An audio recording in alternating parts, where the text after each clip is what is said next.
Magandang araw na naman. Mag-arrange na naman tayo sa bulaklak. So ngayon, ako ang i-arrange is carnation white. Fresh. Fresh to ha. So, ang carnation is nai-uban nag-close, nai-uban open. So karni, mo ni siya nag-close siya. So, mo nang hikapon dire para maghinay siya og buka nya imuha po siya alalayan anaon nimo hinahinayon ra na siya nimo pagbuka, diba? So open na siya. Okay, so ang carnation is lahi siya itusok nato sa compare sa rose. So ang sa carnation slant gihapon.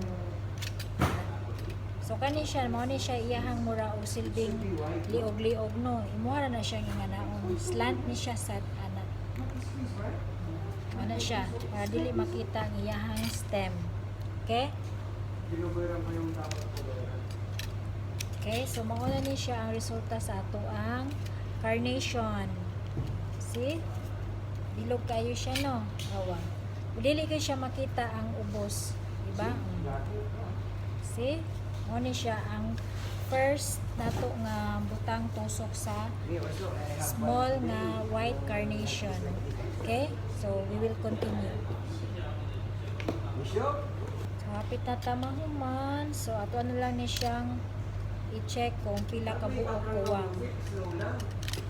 Okay?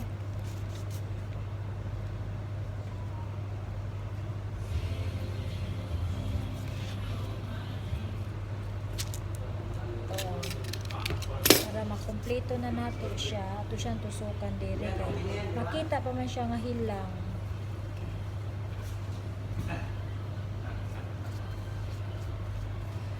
Okay, so karon human na ta sa atong trabaho adong na ta uli.